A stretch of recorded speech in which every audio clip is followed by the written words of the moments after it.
¿Me recuerdan por favor en qué quedamos la clase pasada? En la elaboración de las partes de los textos, Hicimos el ejercicio con Canva. estábamos haciendo exposiciones O- sobre los temas sobre las TIC, Listo. qué relación tenían con las empresas y funciones. Ok, que utilizamos Canva y Prezi, ¿cierto? Sí, sí, señor. Bueno, listo. Entonces, eh, pues vamos a dar continuidad. Permítame en un segundo, yo voy a buscar, permítame en un segundo, busco la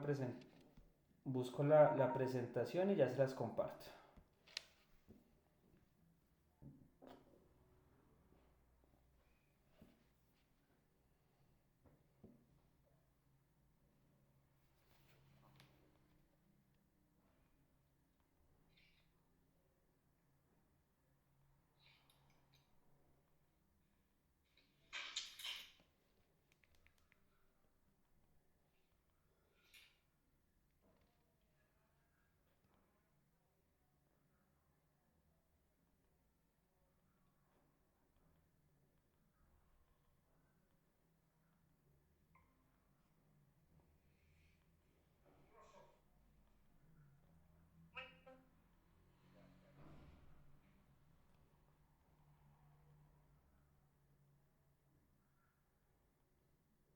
Permítame, yo reviso aquí cuáles son los temas que siguen.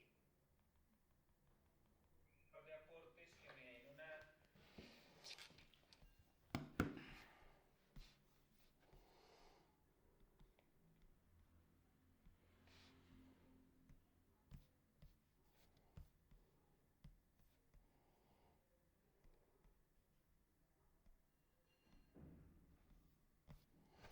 Bueno, entonces, pues antes de dar el inicio, me gustaría pues escuchar un par de conclusiones. Ahorita vamos a hacer un pequeño recorderis así muy por encima de lo que son las TICs.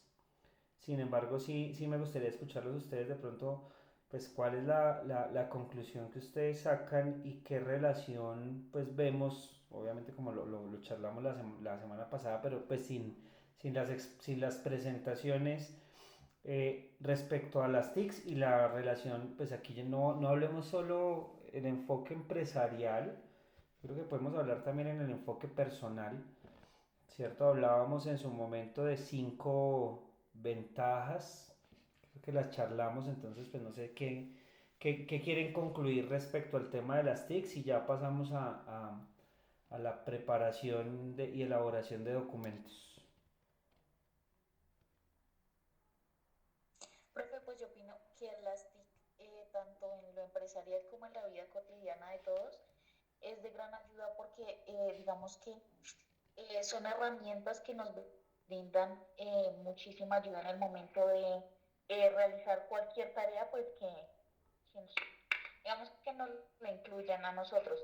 Entonces, me parecen unas muy buenas herramientas que activan muchísimo nuestra productividad, nos ayuda a ser un poco más organizados en cuanto a eso. Entonces, me parece pues genial el buen uso de las TIC, tanto en lo empresarial como en nuestra vida cotidiana.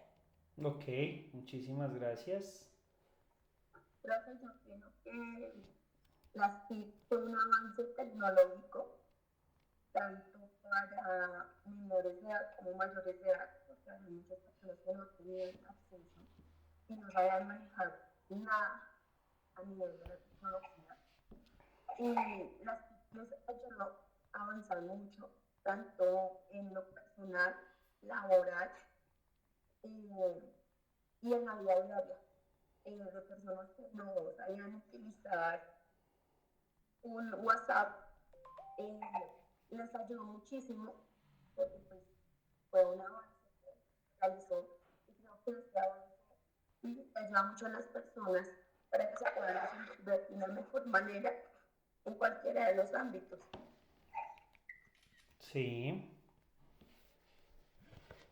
ok, muchísimas gracias, Daisy. ¿Quién más nos quiere compartir su apreciación? Alguien que quiera decir, no, vengas, yo no, porque no todo es, no todo es color de rosa, ¿no? O sea, alguna, alguna desventaja o algo que no sea del todo bueno respecto a las TIC. Pues yo pienso que las tips son tanto buenas como malas. Sí, eso va dependiendo del manejo que uno les dé, porque pues saben, pueden haber fraudes en transacciones, en compras, hasta con los mismos correos de uno. Con ahorita hay mucho fraude. Solamente con ingresar el correo uno, hackean Facebook, Instagram, Twitter. Entonces, pues son muchas cosas que uno tiene que tener cuidado. Y pues sí, obviamente a uno le van a facilitar muchas cosas. La comunicación con seres queridos, con los patrones, empresas, muchas cosas, pero pues también es de tener cuidado al momento de enviar información. Sí, ok, ¿qué más? ¿Alguien que quiere decir? No, esto también es un tema de... Es que muchas veces se generan muchas distracciones y por lo mismo, o sea, no se concentran en lo que deben realizar o así. Ok, listo, genera distracción. ¿Qué más?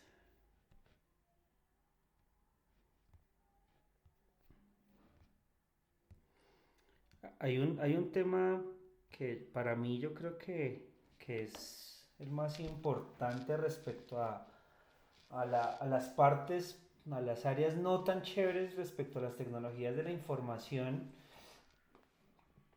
y es que nos volvimos celudependientes, ¿sí? Y si no es celudependientes, es WhatsApp dependientes. Entramos a un proceso de dependencia de la tecnología y ciertas aplicaciones demasiado alto. O sea, realmente ahorita la comunicación, yo creo que en un 80% nos trasladamos a que la comunicación sea por WhatsApp. Antes, antes podíamos durar horas hablando por celular, ahorita todo es por mensajes y eso ha generado un tema de dependencia, pero pues obviamente no vamos a negar que son más las bondades que nos ha traído el tema de las tecnologías de la información que los inconvenientes. Eso sí, claramente no lo podemos negar. Debe haber un equilibrio, porque debe haber un equilibrio, pero a nivel organizacional, a nivel empresarial, creo que han sido más las bondades que otra cosa. O sea, hablábamos pues claramente de las 5 principales ventajas que charlamos. Una, comunicación ágil, ¿cierto? Efectivamente ya tenemos mucha comunicación más ágil. La otra es la reducción de costos. Ya un costo en las compañías es abalanzado y es apalancado por la misma tecnología de la información. El comercio electrónico que nos ha abierto campos y nos ha abierto muchísimo terreno.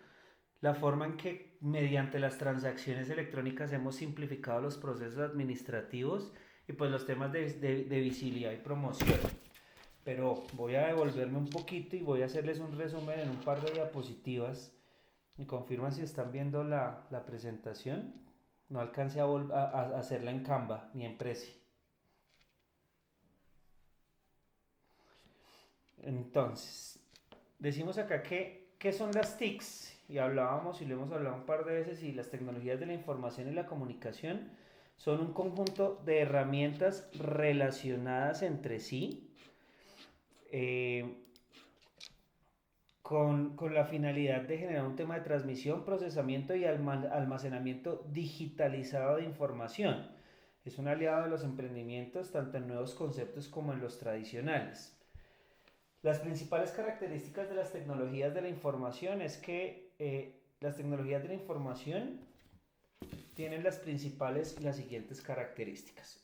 La primera es que son de carácter innovador, creativo, se mueven hacia un nivel de proactividad, a un nivel de evolución, de creación, ya que dan formas de comunicación distintas, dan formas de diálogo de una forma que transgrede todos los límites en cuanto al manejo de la información.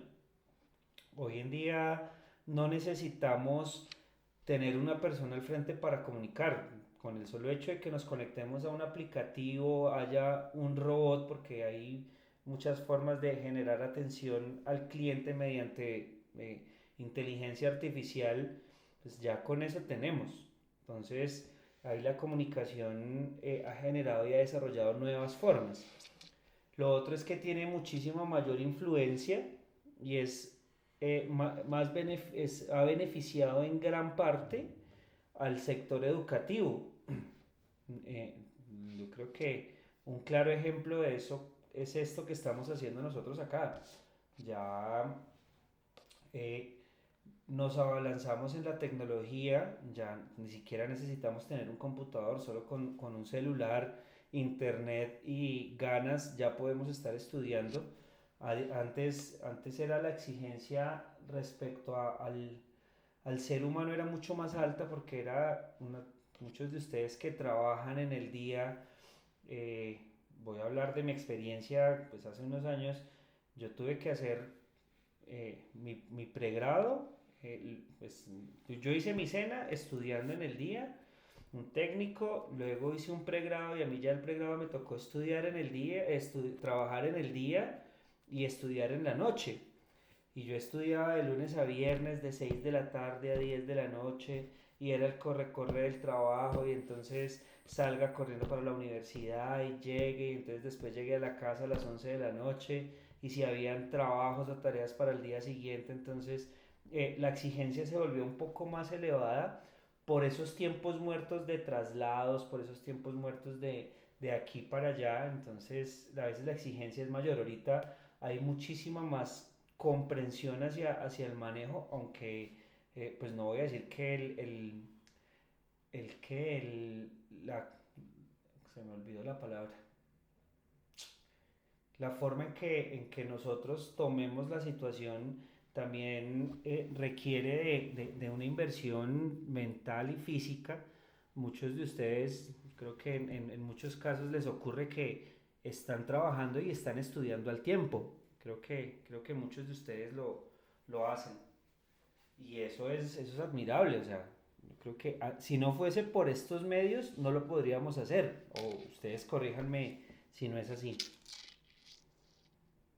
Sí, profe, es verdad.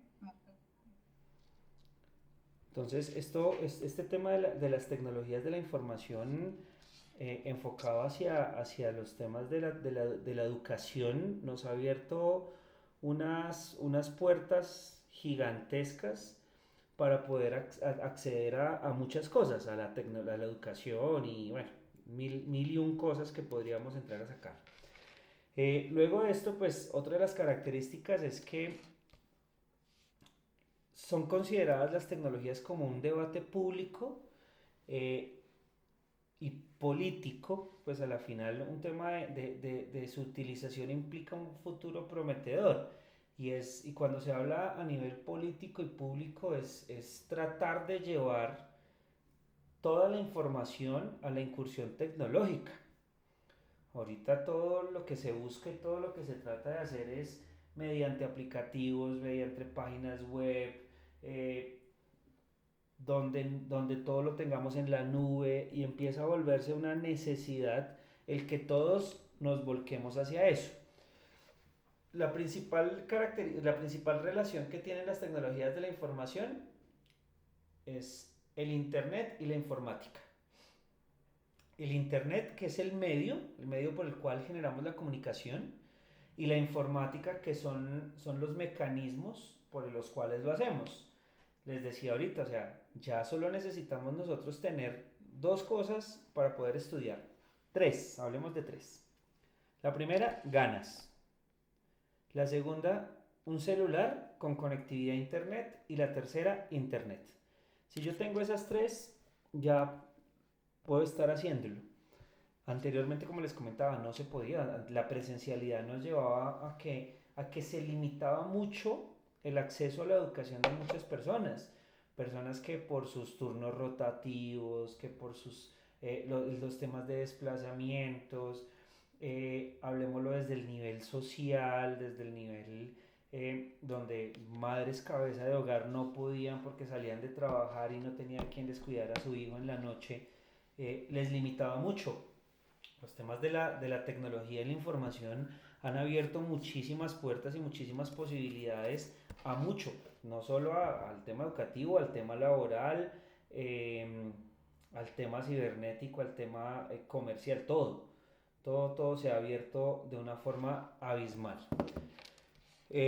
Por otro lado, pues tenemos que hay una afectación clara de los ámbitos de la ciencia humana como son la sociología, la teoría de las organizaciones y la gestión, porque a la final las tecnologías de la información han automatizado tanto los procesos que esa relación persona a persona se ha perdido. Esa relación uno a uno, face to face, ya no es tan común porque ya ni siquiera cuando uno entra a un chat de servicio al cliente, lo atiende una persona. O sea, en inicio la primera atención es dada por preguntas, respuestas. Entonces, todo ese tema relacional se ha perdido. Hay algo que se destaca y es que en América Latina, eh, las instituciones de países como Argentina y México y en Europa como Francia y España fueron quienes arrancaron con la utilización de las tecnologías de la información a nivel académico. Y aquí vamos a hablar un tema de las características de diferentes autores. A continuación vamos a ver cuáles son las principales características de las tecnologías de la información que se resumen en 6. Eh, Hablamos primero sobre la inmaterialidad. ¿Y qué entienden ustedes por la inmaterialidad?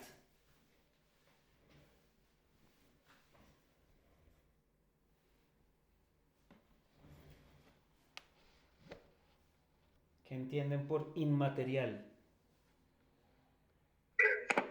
Como algo que no puede servir o se le da un funcionamiento y ya después no sirve.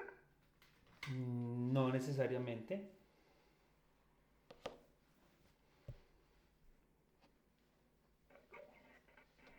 ¿No será algo como que se tiene pero que no es física? Listo, entonces, muchas gracias, Ginari. La inmaterialidad básicamente es eso resumido en lo que acaba de decir Ginari. Es algo que tengo pero no tengo. ¿Sí? Las tecnologías de la información se caracterizan por ser inmateriales. Eh, Ustedes tienen libros virtuales, entonces yo descargué un libro virtual y es un libro que tengo, pero no tengo, ¿sí? Lo tengo en la nube, lo tengo en un correo electrónico, lo tengo, no sé, en donde sea, desde que sea digital, pero lo tengo y no lo tengo. Es inmaterial. Y lo que nos dice el, el, el autor Cabero es que en líneas generales las tecnologías de la información realizan creaciones, crean, pero esas creaciones son inmateriales, no son físicas. Todo lo tenemos, sea en la nube, lo tenemos de una forma digital, pero no lo tenemos de forma física. Hoy charlábamos con otro grupo que hablábamos sobre los temas de las evoluciones en los temas de tecnologías de información y una de las principales eh, empresas, una empresa muy grande mundial que quebró gracias a las tecnologías de la información, aun cuando su auge fue por tecnologías de información, fue Blockbuster. No sé si ustedes alcanzaron a conocer o supieron o recuerdan a qué se dedicaba Blockbuster.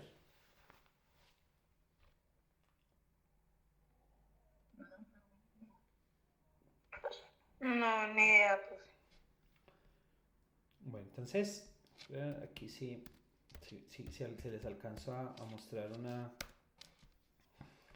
imagen. estas eran las tiendas Blockbuster. Entonces, las Blockbuster eran tiendas de alquiler de películas, de películas en formatos VHS, Betamax, cuando en ese entonces el auge de la tecnología estaba dado en películas y ellos alquilaban películas. Uno de los principales, la introducción de una de las principales tecnologías que empezó a generarle una pérdida a Blockbuster y una caída en el mercado fue pues, la introducción de las plataformas digitales, Netflix. Entonces, no nos vayamos tan adelante. No necesariamente Netflix, sino hablemos de la introducción de los CDs o los DVDs. Ya era muchísimo más económico, salía más económico uno ir y comprar la película. Hablemos de originalidad, aun cuando existían las películas piratas, que ir a alquilar un beta, un VHS, una película que uno tenía que alquilar y regresarla. Entonces, todo ese tema, Blockbuster empezó un crecimiento grande cuando dijo, no, pues venga, existen dos formas de reproducción multimedia, que son el Betamax y el VHS, entonces para que la gente no tenga que comprar, yo las voy a comprar y yo las voy a alquilar. Pero después fue tanta la evolución y siguió evolucionando que ellos se quedaron en un formato y pues hoy en día solo queda una tienda Blockbuster y básicamente cambió su modelo de negocio. Entonces la inmaterialidad se volvió en eso. Si yo quiero ver una película, ya ni siquiera necesito comprarla. Hasta las mismas empresas unipersonales que pirateaban películas, ya no se ve tanto. Uno antes veía por las calles, en cualquier centro comercial, esos locales donde uno compraba las películas eh, pirateadas, digámoslo así, ya no. O sea, tú solo tienes que tener acceso a internet, la buscas en YouTube, o si tienes accesos a plataformas digitales como Netflix, Amazon Prime, Disney Plus, bueno, todas estas que salen, pues ya ni siquiera necesito yo la unidad de CD, solo necesito un televisor inteligente con conexión a internet. Entonces, hasta ahí, hasta ese nivel hemos llegado con la inmaterialidad. Yo no necesito tener nada físico para tenerlo. Hablamos de la segunda característica y es la interactividad. ¿Y ahora qué entendemos por la interactividad?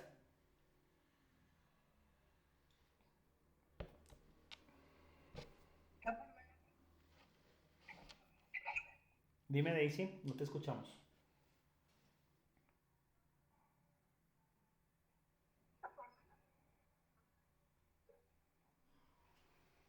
Daisy.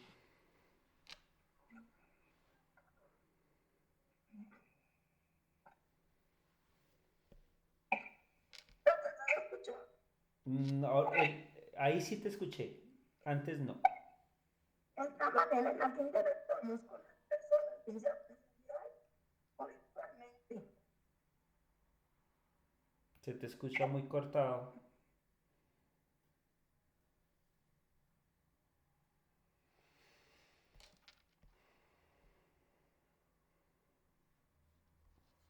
No, no te escuchamos, Daisy. Creo que tienes problemas de comunicación. Ok, dice Daisy que es la manera en la que interactuamos con las personas. Ok, sí, en eso es parte de la interactividad. Sin embargo, si hablamos de la interactividad a nivel de la tecnología de la información, sí, ahí das la respuesta presencial o virtual, pero en cuanto a la interactividad de las tecnologías de la información, es la interacción, es la relación que hay entre un usuario y un ordenador. Si bien nosotros estamos teniendo una interactividad ahorita, si lo hablamos a nivel, a situación real, cada uno de nosotros en su posición, la interacción que está haciendo es de ustedes como seres con su ordenador, sea su computador o sea su celular. Y él nos está generando una conexión a nivel grupal pero realmente la interactividad es posiblemente la característica más importante de las tecnologías de la información, ya que su aplicación, y hablemoslo ahí sí en el campo educativo, se consigue un intercambio de información, sea entre el usuario y un ordenador, y es la forma en que nosotros estamos haciendo ahorita un tipo de interactividad. Ahora viene la tercera característica y es la interconexión. ¿Qué entendemos por interconexión?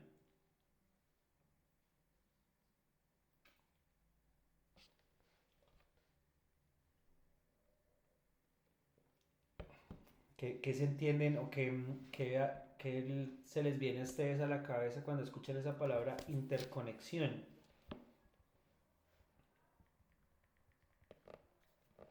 La conexión que estoy teniendo tanto con lo que estoy utilizando, digamos mi celular, y con la persona con la que estoy comunicándome a través de él. No, eso era lo que hablábamos ahorita de la interactividad. La interconexión es algo muy parecido, solo que la interconexión es como yo creo una posibilidad tecnológica, de comunicación tecnológica, a partir de la conexión de dos tecnologías. ¿Qué es esto? Tenemos una tecnología que es el Internet, ¿cierto? Y tenemos otra tecnología que son los equipos celulares.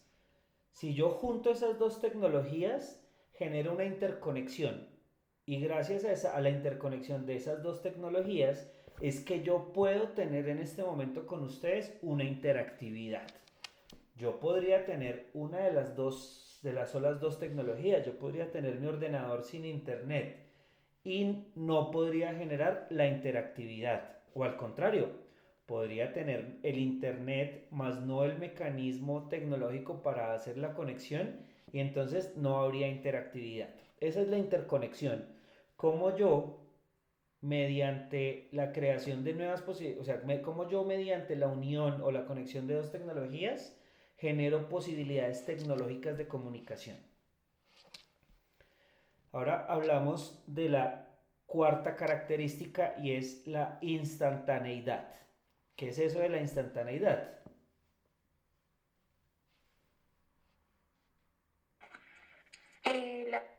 La verdad no sé, y ese término sí nunca lo había escuchado, profe. Ok. La instantaneidad proviene de instantáneo.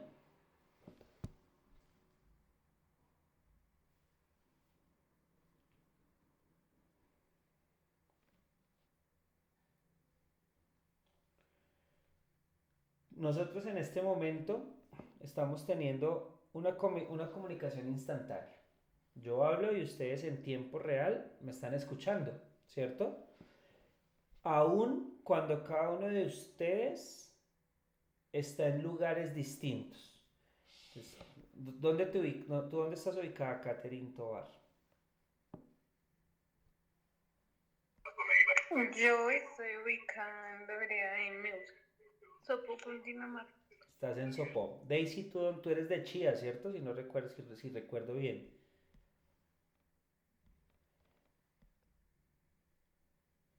Suacha. Un poquito más para allá de Chía. Natalie Salamanca, ¿tú dónde estás? En Mosquera, Cundinamarca. Mosquera, o sea, de Chía hacemos la oreja por Suacha y nos devolvemos por Mondoñedo. Listo. Ginari.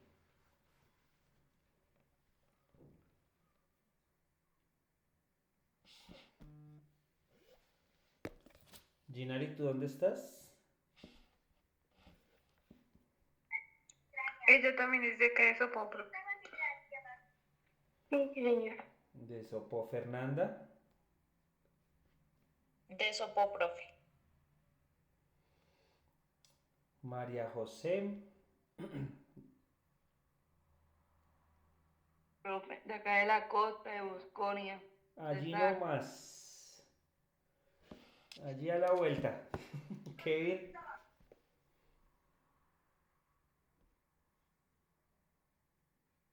Kevin, ¿desde dónde se conecta? Desde Gacha, pro. Gachancipá. Gachancipa y Natalie Gómez. desde Huasca, profe. Huasca, ¿quién me falta? Aquí dice que tengo 10 personas conectadas. Natalie Salamanca. Ya, profe, te dije que de Mosquera. Sí, entonces ¿quién me faltó? A ver, miremos. Caterin ya, todos ya, ¿cierto? Falto yo. Que yo estoy en Tocancipá ahorita. Sí, profe, le parecen 10 porque su merced tiene está 2 veces conectado. Ve, pero ¿de dónde? Yo solo estoy con uno. No, me voy a expulsar en el otro. Pues me Ah, imagino no, que por la presentación. Ajá, exacto, Por- por lo que está compartiendo pantalla. Sí, sí, sí. Bueno, entonces la instantaneidad es eso. Es mediante las redes de comunicación, cómo nosotros integramos todo a raíz de la informática y que posibilitamos un servicio de comunicación y transmisión de información entre lugares alejados físicamente de una forma rápida. Y lo vemos aquí, o sea, tenemos una persona que está en Bosconia, César, estamos hablando que de aquí a Bosconia fácilmente pueden haber que unos 800 kilómetros, creo yo, 560 kilómetros a Bosconia. Yo creo que el que está más cerca es Kevin, que está de mí es Gachancipá, yo creo. Luego viene Sopó, luego tendría Mosquera, Suacha y Bosconia. Pero aún así, con esta distancia, la instantaneidad nos está permitiendo a nosotros que mediante las tecnologías de la información nos estemos comunicando de forma instantánea en tiempo real sin importar la cercanía o la lejanía. Esa es la instantaneidad. Ahora tenemos una siguiente característica y es la digitalización. Yo creo que es uno de los principales. ¿Y qué es la digitalización?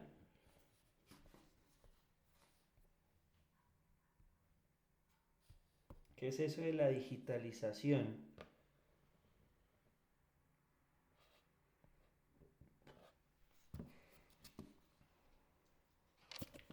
Daisy nos dice es todo lo que tenemos de forma digital. Catherine. Lo que realizamos día a día como presentaciones digitales, manejamos la manejación de tarjetas o envíos de plata digital, pues por cuentas, pero pues a través de un celular. Exacto. O sea, es tener todo de forma virtual, de forma magnética, nada físico. Eh, y pues realmente es uno de los objetivos principales de la información y es que es tener la información desde todo tipo, desde la parte de sonidos, textos, imágenes, animaciones y que podemos transmitirla por todos los mismos medios al estar representada de una forma, de un formato único, universal y es digital. Eh, Hay muchas formas de establecer mecanismos o criterios de digitalización, pero básicamente una de las características de las tecnologías es esta. Y ahora ya damos paso a un proceso que uno dice, venga, ¿qué relación tengo yo a esto como lo lo llamamos en el tema, es producción de documentos? Pero ¿qué es eso de los documentos? ¿Qué es un documento?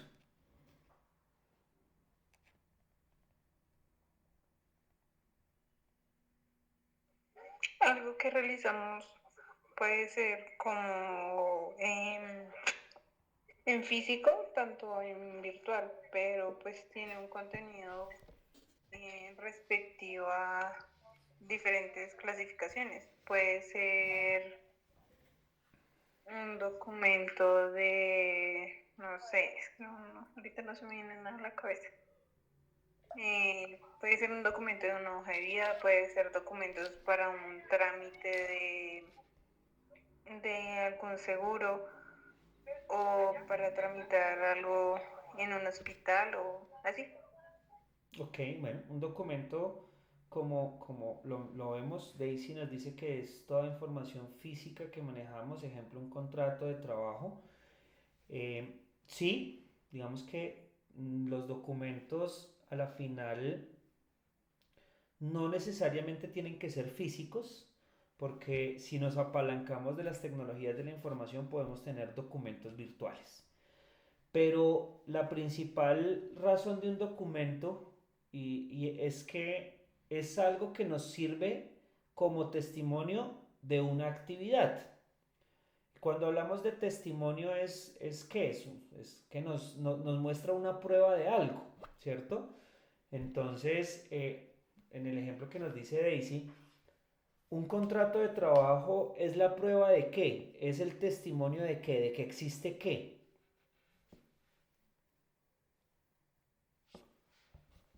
Como un convenio, una conexión entre el trabajador y el que lo contrata. Listo. Una relación entre un empleador y un empleado.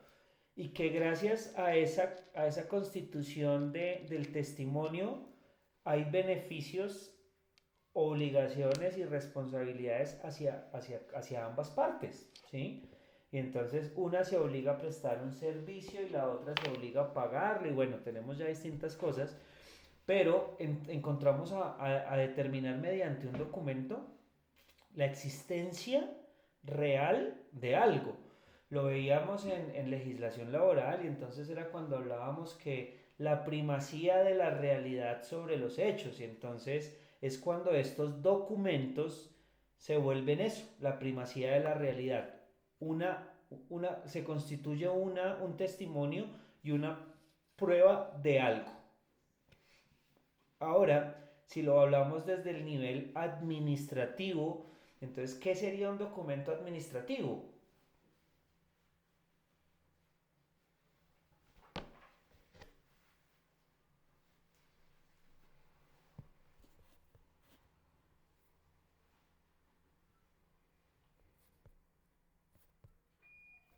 ¿Qué es eso de documentos administrativos? Ya ahorita que nosotros estamos hablando, que estamos estudiando esto de administración.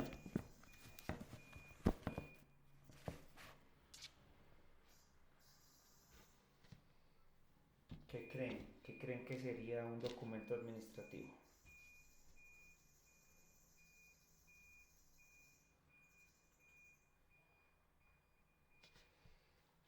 ¿No? No, la verdad, no sé. Pues es un documento que nos da un testimonio de labores o actividades administrativas, ¿sí?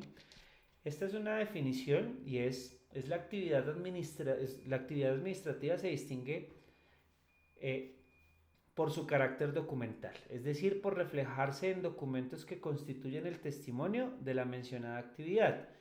Los documentos administrativos son el soporte en el que se materializan los distintos actos de la administración. Aquí hablamos de pública y nosotros entramos a ver una relación muy fuerte y una determinación muy fuerte en la parte documental en las entidades públicas. Las entidades públicas son las principales que se enfocan y refuerzan el manejo el manejo documental y ahorita más adelante lo vamos a ver. Los documentos y hablándolo a nivel tanto administrativo como general, tienen dos principales funciones. Tienen dos funciones primordiales que están aquí detalladas. Aquí están detalladas. ¿Y qué es lo primero? O sea, cuando hablamos de funciones, es algo para lo que están hechos. Nosotros hacemos un documento ¿para qué? Recordemos lo que hablamos ahorita en la definición. Y de ahí vamos a extraer las funciones primordiales, que son dos. ¿Cuáles creen que son las dos funciones primordiales que cumplen los documentos?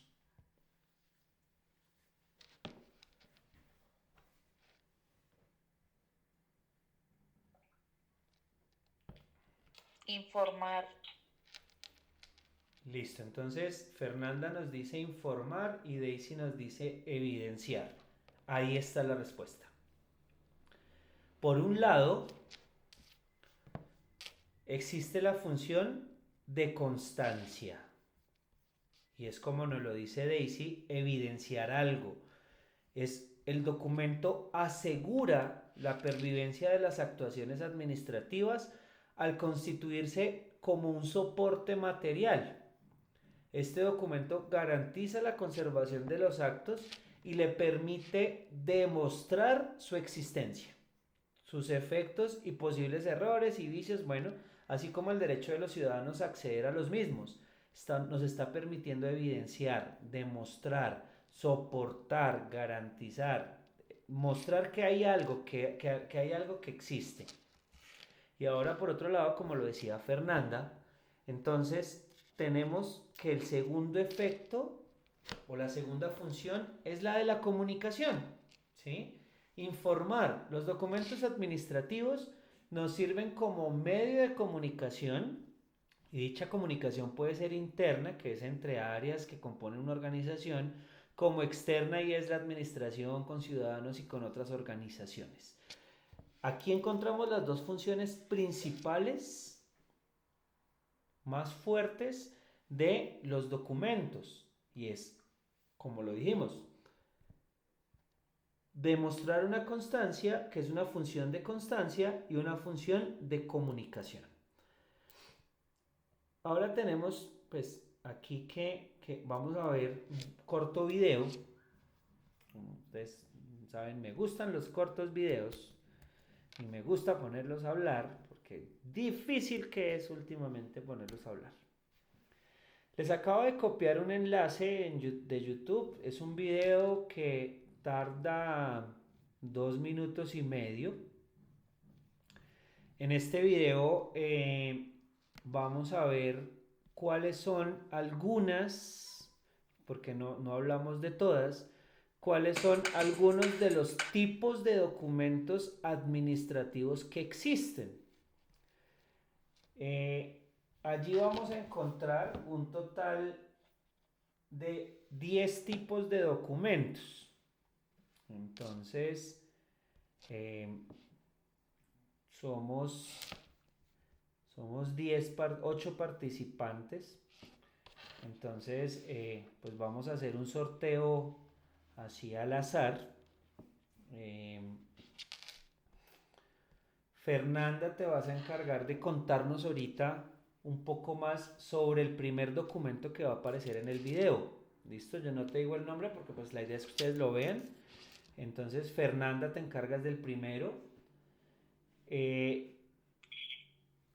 Ginari, nos vas a hablar sobre el segundo. Entonces, Fernanda el primero,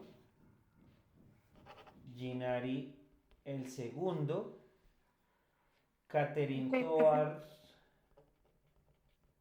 el tercero, Kevin Hernández el cuarto, María José Daza el quinto, Nata Gómez el sexto, Natalie Salamanca el séptimo y Daisy el octavo. Y yo les expongo el noveno y el décimo para que después no digan que yo no hago caso, que yo no hago trabajo en clase. Entonces, sí es claro con lo que vamos a hacer. El video es muy corto. Él nos hace una exposición de 10 tipos de documentos de carácter administrativo. Les hace un pequeño resumen. Entonces, pues la idea es que vamos a tomarnos 15 minutos, ver el video e investigar un poquito más respecto al tipo de documento que nos correspondió. Entonces, repito, Fernanda el primero, Ginari el segundo, Caterine Tobar el tercero, Kevin el cuarto, María José el quinto, Natalie Gómez el sexto, Natalie Salamanca el séptimo y Daisy el octavo. ¿Listo? Entonces vemos el video, son las 9:02, nos vemos a las 9:20 y hacemos un debate sobre esos 10 tipos de documentos. Ahí, como les digo, el video les explica. Entonces, pues si ustedes pueden, nos dan un ejemplo de lo que han manejado en su vida personal respecto a estos documentos, si los conocen y si no, pues lo que entiendan. ¿Listo? Listo, profe. Bueno, entonces nos vemos 9:20. Ahí está el video en el panel de mensajes. Lo vuelvo a pegar por si acaso. Cualquier cosita, estoy aquí pendiente. Mire, man, cómo está de vuelto nada esto, parce.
¿Cómo vamos, muchachos? Ya casi. Estaba muy fácil.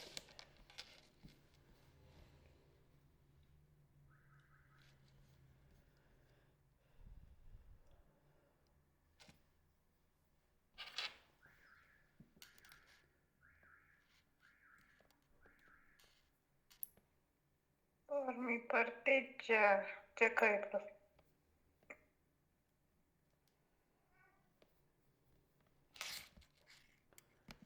Muchas gracias.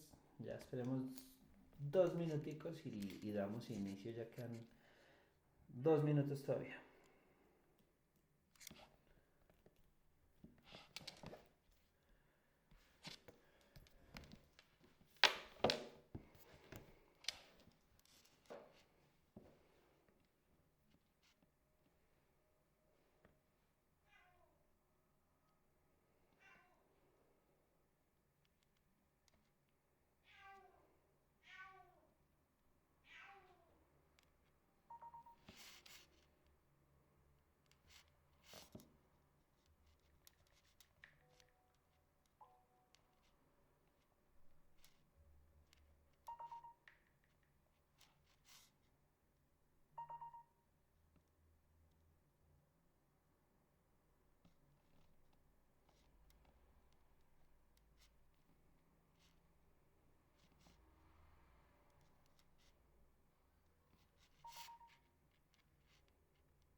Bueno, listo. Entonces, arranquemos.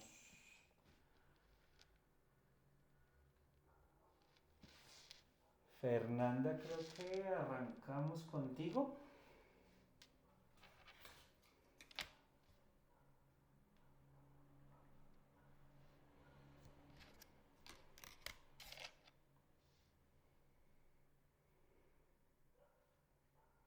Sí, señor.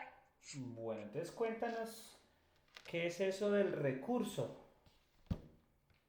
Bueno, este tipo de documento administrativo usualmente se usa cuando se va a solicitar a una autoridad competente la modificación de alguna resolución. Entonces yo lo voy a poner en práctica cuando ya digamos, identificado cuál es cuál es esta resolución que quiero, digamos, a la cual le quiero solicitar algún tipo de cambio. Entonces, bueno, pues si utilizar este documento, se lo enviaré como solicitud a alguna autoridad competente que pueda ayudarme a modificar esa resolución. Ok. Bueno, entonces, efectivamente el recurso es un mecanismo mediante el cual nosotros podemos solicitar la corrección de algo. En este caso puntual, y pues digamos que aquí ustedes van a escuchar y a oír mucho temas pues, relacionados con documentación pública, de entidades públicas. Les decía hace un rato, y el tema es que en el sector público es donde más se ve fuerte este tema documental. Entonces, cuando hablamos del recurso, hay dos tipos de recursos. Y la norma lo llama, y nosotros como ciudadanos debemos conocerlos. Se llama uno el recurso de reposición y el otro se llama en subsidio de apelación. Cuando yo hablo de un tipo de recurso es, primero, pues, que no estoy de acuerdo con una decisión que fue tomada. Cuando yo aplico el recurso de reposición, le estoy diciendo a esa organización que no estoy de acuerdo con la decisión que tomó el funcionario X, que por favor la revise el superior de ese funcionario. Eso se llama recurso de reposición.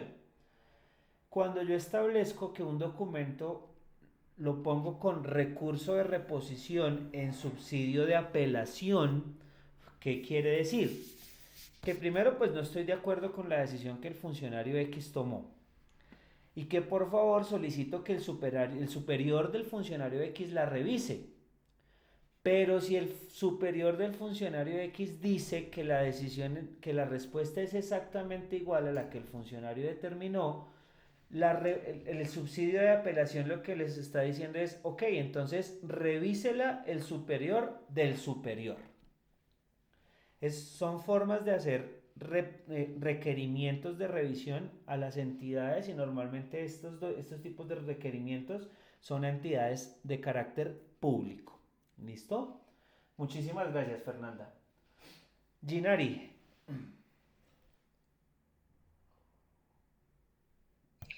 Bueno, buenas noches. A mí me correspondió declaración y puede ser una declaración jurada a la manifestación personal, verbal o escrita, donde se asegura la veracidad del escrito en la misma.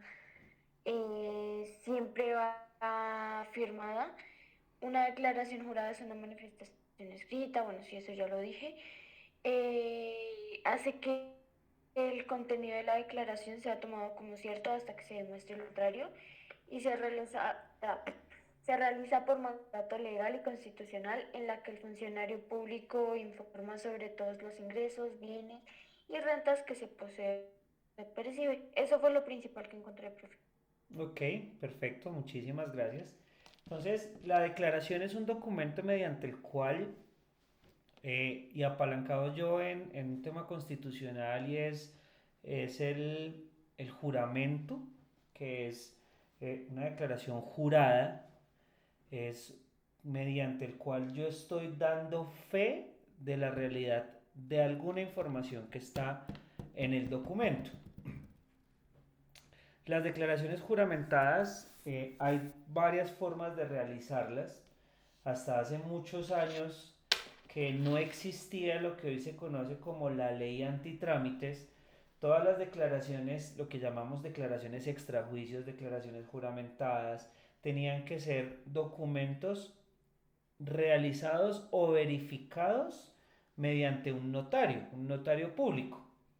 Después de que salió esto de la ley antitrámites, se definió que no necesariamente todos los documentos tenían que estar autenticados ante una notaría pública, sino que con el solo hecho de tener la firma y la palabra declaración juramentada valía.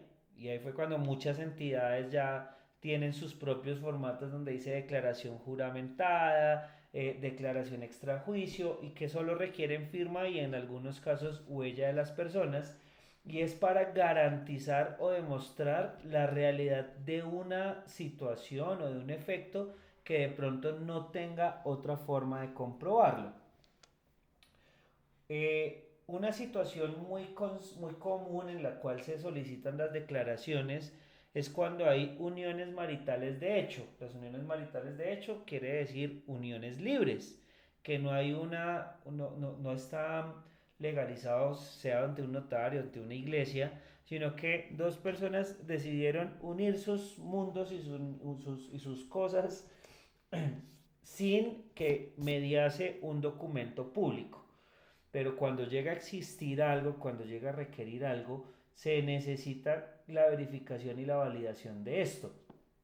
Hablándolo hacia el tema administrativo, es muy común requerir o exigir declaraciones. De pronto, cuando en alguna compañía fallece un trabajador, las compañías están en la obligación de poner algo que ahorita más adelante lo vamos a ver y cuando lleguemos a ese punto les recordaré, y exigir, porque pues a la final cuando uno trabaja, uno tiene unos derechos adquiridos que son las prestaciones sociales.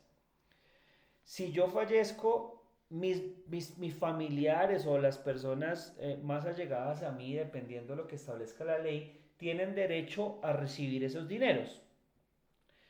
Pero yo era unión libre, yo no tenía un matrimonio, sino era unión libre. ¿Cómo le demuestro yo a esa empresa que yo efectivamente era la pareja de la otra persona, si no estamos casados? Ahí es donde empiezan a tomar fuerza los temas de las declaraciones. Y allí hablaba el video, si no estoy mal, que en la mayoría de los casos se requiere una validación y una confirmación por parte de un testigo, y es quien valida la información.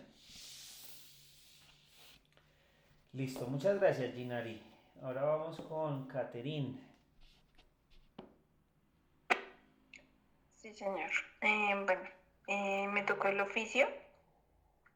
Es un documento que emite un organismo oficial cuyo el fin es comunicar una actuación administrativa relacionada con el procedimiento.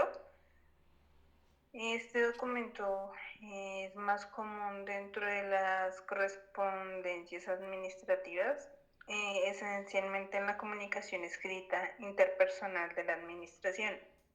Según el destinatario o destinaria, el oficio puede ser de dos tipos: interno, cuando está dirigido a otro organismo administrativo, o externo, cuando está dirigido a una persona física o jurídica. En el primer caso, el oficio se dirige a un perdón, se dirigió a una organización de unidades administrativas sin interior, utilizadas para la comunicación entre órganos y unidades dependientes de un mismo órgano superior. Y también tenemos criterios de uso, que es la redacción de una estructura física, y se caracteriza porque tiene un carácter estrictamente oficial y de un tono formal. Tiene un contenido muy correcto y trata de un solo tema referido al expediente en el que se integra. Suelen ser utilizados párrafos breves y se utiliza la primera persona del presente de indicativo para emisor, comunico solicitud, y la tercera persona del singular, que sería usted, o la segunda persona del plural, vosotros o vosotras, para los dos, y la destinataria. Un ejemplo sería asunto, venta de sillas, oficio número 91 del 2013, y ya ahí envían un párrafo breve que diría, no sé cómo redactarlo, espera, dame un momento, No que te sería,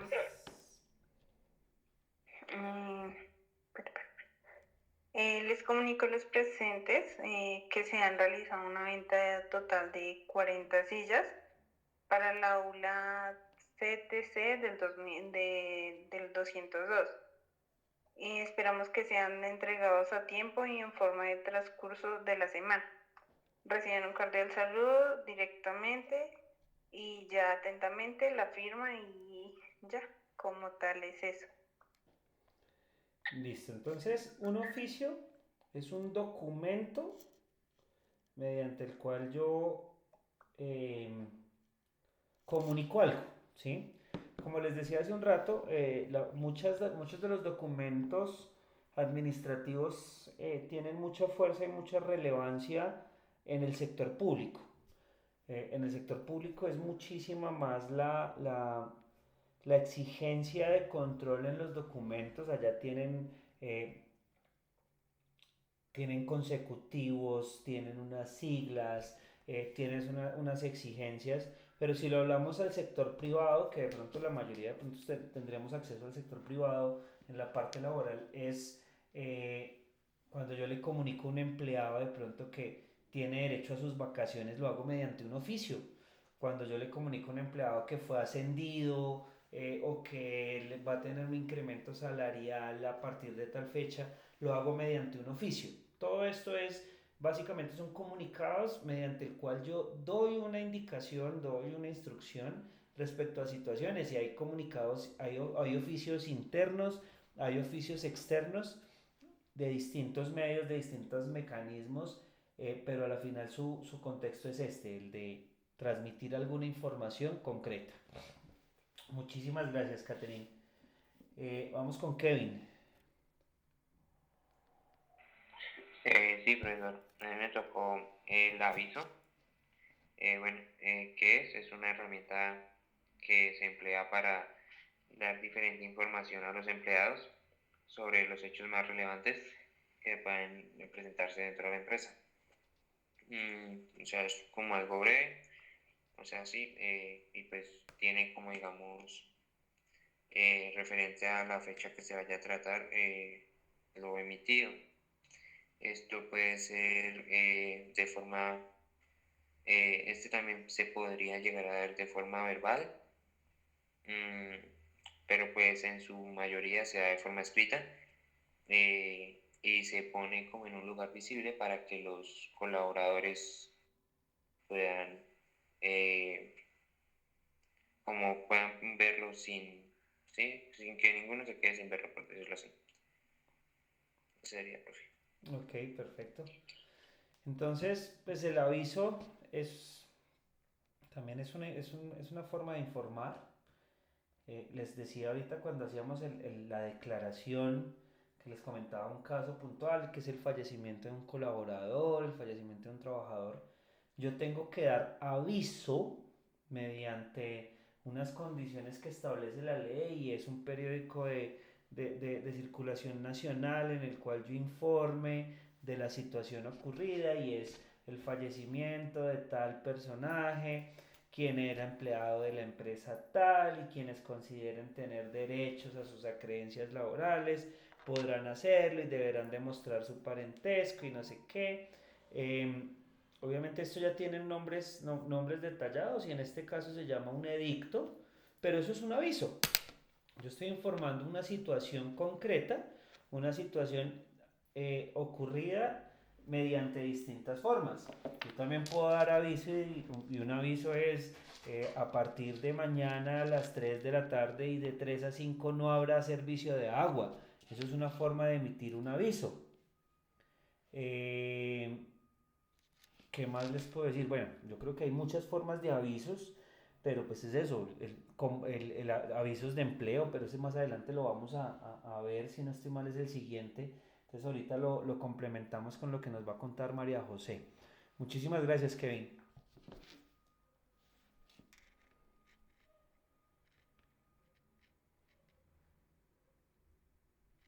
Buenas noches. A mí me tocó la convocatoria. Sí.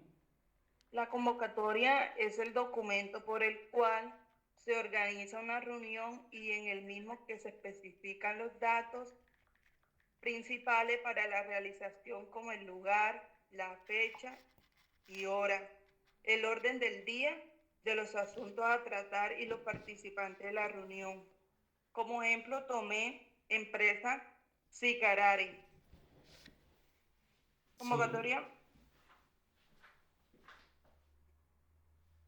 La convocatoria la hace el Carlos Pérez, contador, para el Departamento de Contaduría de la empresa. Asunto: revisión de cuentas activas y gastos.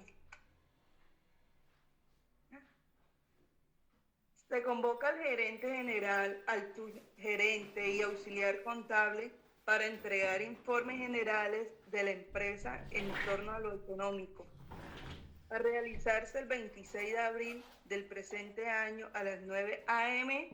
en la sala de junta. Es muy importante contar con su presencia. Atentamente, Carlos Pérez, contador general. Listo, perfecto. Muchísimas gracias, María José. La convocatoria es, como su nombre lo dice, convocar, ¿sí? Yo convoco a distinto grupo de personas, distinto grupo o público objetivo a una situación clara. Hay convocatorias de empleo, En los meses de marzo y abril son muy comunes las convocatorias a las asambleas generales, y es donde uno invita a un público objetivo a participar en una situación concreta. Nos hacía el ejemplo María José, y entonces el contador estaba convocando para transmitir una información, para dar un informe, bueno, para lo que fuese, eh, de algo que es de carácter público, de carácter, pues, cuando hablamos de carácter público es que la convocatoria puede verse desde cualquier manera, desde cualquier momento, ¿sí? Y tiene unas características principales, y las decía María José. Tiene que tener primero la fecha clara. Cuando yo hago una convocatoria, yo tengo que definir la fecha, tengo que definir el lugar, tengo que definir la hora y tengo que definir las condiciones para así asegurar que sea una convocatoria. De lo contrario, pues si no tiene alguno de estos elementos puede malinterpretarse. Muchísimas gracias, María José.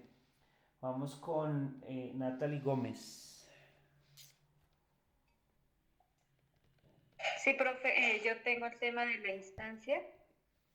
Sí. Es el escrito que se utiliza para solicitar algo a la administración pública, por ejemplo, solicitar la admisión para participar en una oposición, pedir al ayuntamiento una licencia para realizar obras en la vivienda, solicitar una beca. Con menor frecuencia también se utiliza el ámbito privado cuando la petición se dirige de un particular a una empresa. Por tratarse de un documento administrativo, pertenece a un registro formal, el jurídico administrativo, el cual se caracteriza por utilizar una lengua sujeta a unas reglas bastante férreas. Ok. ¿Qué más tienes? Ahí ya con eso terminas. Profe, pues tengo acá la estructura de la instancia, que se divide en 4 partes. Primero está el encabezamiento, en el cual se ponen los datos de la persona que realiza la solicitud, que debe ser la misma que firma el documento. Cuando el solicitante es una empresa o persona jurídica, se incluirán los datos de la misma junto con los de la persona física que la representa legalmente y que firma la instancia. El encabezamiento debe contener nombres, apellidos, documento nacional de identidad, teléfono, email, domicilio del solicitante, y acá, bueno, dice el lugar de nacimiento, el estado civil, la edad, la profesión. La segunda parte es el cuerpo, es la parte fundamental de la instancia, se compone en 2 apartados: la exposición de los hechos en que se fundamenta la solicitud y la solicitud propiamente dicha. El tercero ya es la fórmula de despedida, que es el cierre, población y fecha en letras. Por ejemplo, acá dice DINEPAR, 20 de febrero del 2005, la firma. Y ya, profe, pues eso es lo que tengo acá del documento de la instancia.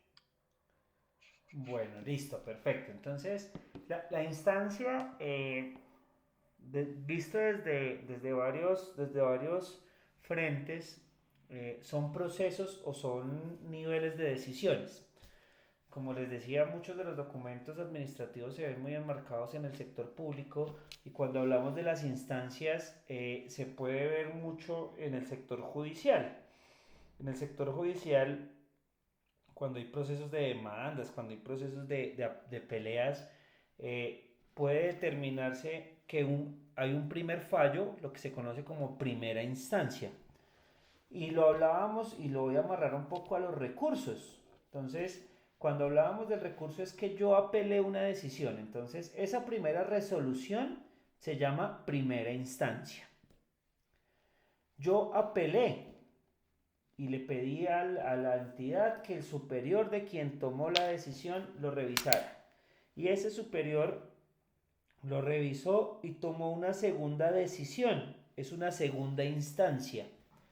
Y ya después podría llegar un momento donde haya una tercera instancia, que es la instancia final o definitiva. Estas terceras instancias se llega normalmente cuando una primera instancia salió, un ejemplo, decisión positiva y la otra negativa, entonces tiene que haber una tercera para tomar una decisión final. las instancias son niveles de decisión. Muchísimas gracias, Nata. Bueno, ahora vamos con Natalie Sandoval. Salamanca, es que Sandoval, Salamanca. Perdón. Bueno, a mí me tocó el de certificado. Este título o documento es empleado para afirmar un hecho determinado. Muchos certificados demuestran una buena formación o la experiencia de un individuo. Usualmente está dictado a nombre de quien lo recibe y es dado por una persona con autoridad suficiente dentro de una institución, estableciendo que dicho individuo ha cumplido con los parámetros dictados por este. De haber alguna irregularidad o falsedad en él, puede ser sancionado por la ley de un estado. Hay varios certificados como de matrimonio, nacimiento, estudios, pago de impuestos, como también están los privados, que son certificados de enfermedades, de buenas conductas, que carece de antecedentes penales. Ok, bueno. También tenemos, muchísimas gracias, Natalie, certificados educativos, certificados laborales, certificados médicos. O sea, básicamente el certificado es una constancia y como lo hablábamos a nivel documental, es que le da validez a un hecho o a una situación. Entonces llego a demostrar mediante algo que su ocurrencia es verídica, es real. Entonces, muy claro es cuando hablamos de, cuando nosotros hacemos una solicitud de empleo, lo primero que nos piden es, y cuando ya nos están vinculando es, necesito sus certificados laborales, necesito los certificados de estudio, necesito el certificado de afiliación a la EPS, necesito el certificado de afiliación al fondo de pensiones. Y todos son certificados que demuestran algo, básicamente. Muchísimas gracias, Natalie. Sí, señor. Listo, entonces ya para cerrar, vamos a leer a Daisy. Entonces, si quieres, comparte la pantalla, Daisy.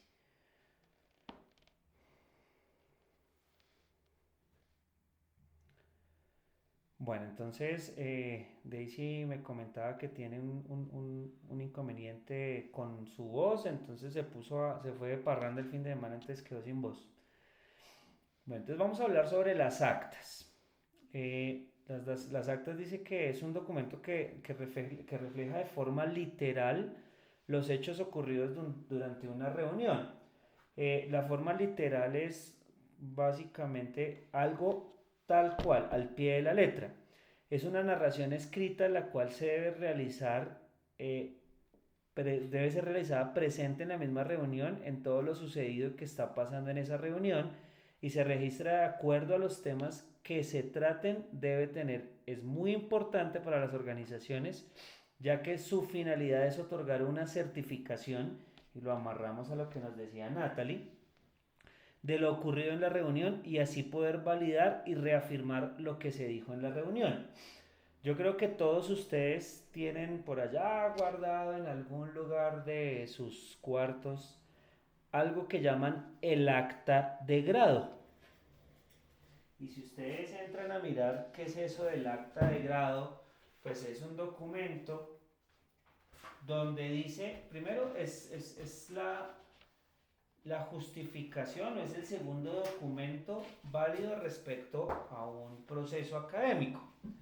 Y el acta de grado a veces no, normalmente dice que siendo los tales días de tal año, de tal mes, de tal momento, se reunieron en tal lugar no sé qué personas, empezando desde el apellido A hasta el apellido Z, en el folio tal, en el folio no sé qué, bla, bla, bla, y se celebró y se graduaron todos. Eso normalmente dicen las actas hablando de grado. Adicionalmente, como nos lo está compartiendo Daisy, estas se deben archivar en un libro de actas que están enumerados por sus páginas.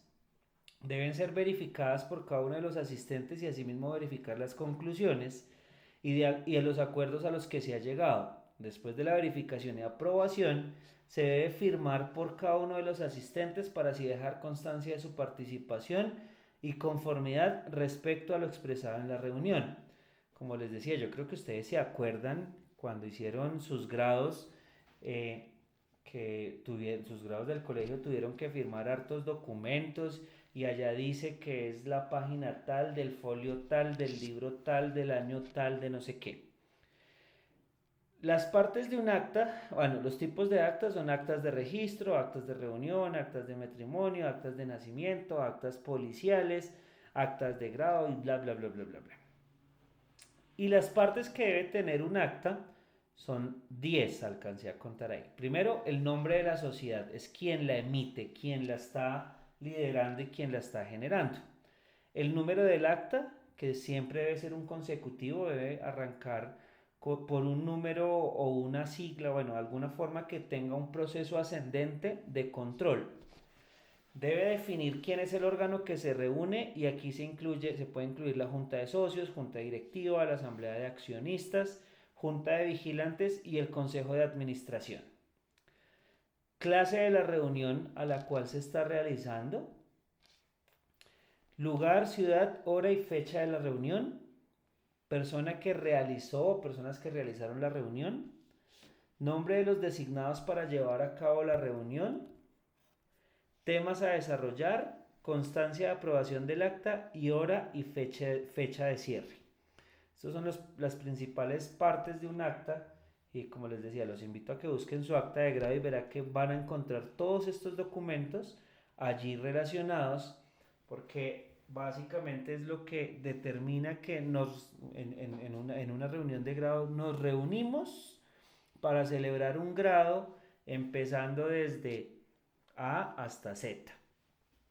Muchísimas gracias, Daisy.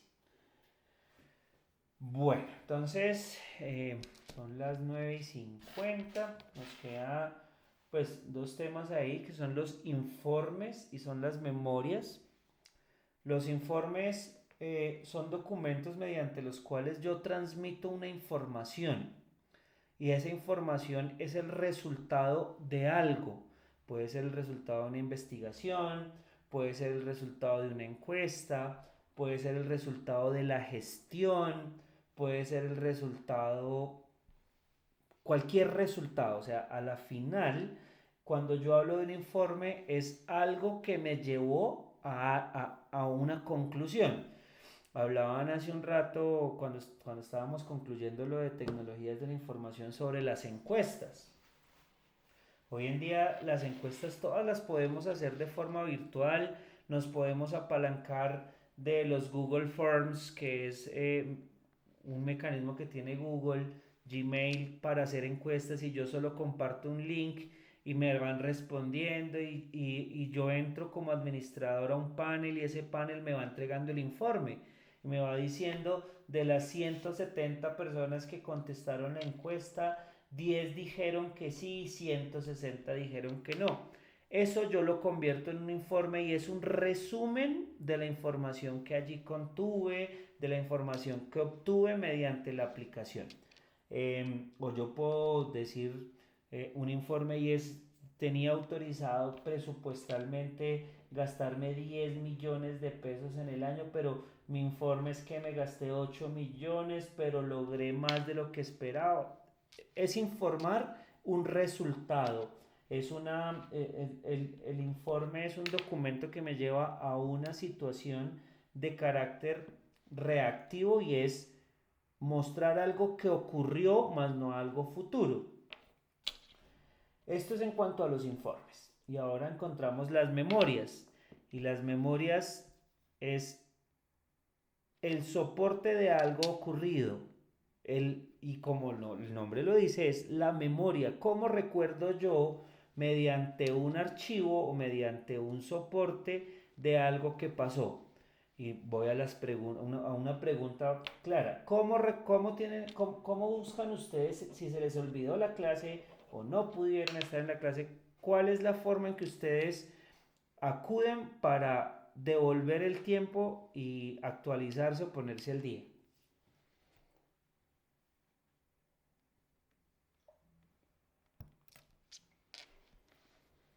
Viendo los videos de la clase anterior. Entonces, muchas gracias, Ginari. Los videos se convierten en las memorias. Y es eso, es un archivo que contiene la información de algo que sucedió y me lo trae al presente para recordarlo, para revivirlo, porque pues a la final la memoria es eso, es traer algo del pasado al presente. Listo, entonces aquí ya finalizaríamos con estos 10 tipos de documentos. Muchísimas gracias por su atención, muchísimas gracias por su participación. No sé si tienen alguna pregunta. No, profe Nicole. Bueno, muchas gracias, No, Fer. señor. A todos muchas gracias. Hasta luego. Natalie, Natalia, María José, Buenas Kevin, noches, profe. Catherine, Fernanda, Daisy, Ginari. Kevin se fue. Entonces, una feliz noche a todos. Muchísimas gracias y en un ratico les comparto las memorias de hoy. Hasta mañana. Hasta mañana. Muchas Buenas gracias, noches, profe. profe. Chao, profe, buenas noches.